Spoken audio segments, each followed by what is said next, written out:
வணக்கம், நான் doctor Christie. இன்னைக்கு ஜூலை 11 வேர்ல்டு பாப்புலேஷன் டே.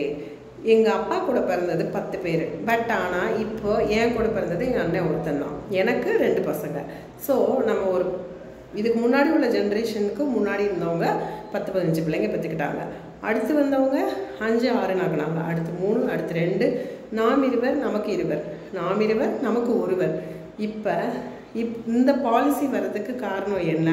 வேர்ல்டோட பாப்புலேஷன் அதிகமாகும் போது மெயினாக ப்ராப்ளம் அப்படின்னு வர்றது என்ன அப்படின்னா, ஹெல்த் கேர் ப்ரொஃபஷனலோட டிமாண்ட். ஆக்சுவலாக நிறைய மக்கள் தொகை அதிகமாகும் போது அந்த மக்களுக்கு ஹெல்த் கேர் சர்வீஸ் கொண்டு போகிறது. ஏன்னா அடித்தட்டு மக்களுக்கும் ஹெல்த் சர்வீஸ் நம்ம கவர்மெண்ட் சர்வீஸில் ப்ரொவைட் பண்ணுறது பாப்புலேஷன் அதிகமாகும் போது கொஞ்சம் கஷ்டமாகும். அதனால் அந்த சேலஞ்சை நம்ம அவாய்ட் பண்ணணும். அப்படிங்கிறதுக்காக தான் நம்ம கண்டிப்பாக ஒரு பாப்புலேஷன் பற்றி ஒரு அவேர்னஸ் கொடுக்கணும். குடும்ப கட்டுப்பாடு எவ்வளோ முக்கியம், காண்டம் யூஸ் பண்ணுற அவேர்னஸ் எவ்வளோ முக்கியம், அதை வச்சுட்டு தான் புள்ளிராஜாக்கு எய்ட்ஸ் வருமானு சொல்லிட்டு ஒன்று எய்ட்ஸ் பரவுறதை தடுக்கிறதுக்கும் இதை யூஸ் பண்ணலாம். இன்னொன்று குடும்ப கட்டுப்பாடுக்கும் முக்கியமாக நம்ம இந்த காண்டமோட அவேர்னஸை கொண்டு போகணுங்கிறதுக்காக தான் பல கட்ட முயற்சியாக இதை செஞ்சிட்ருக்காங்க அரசு.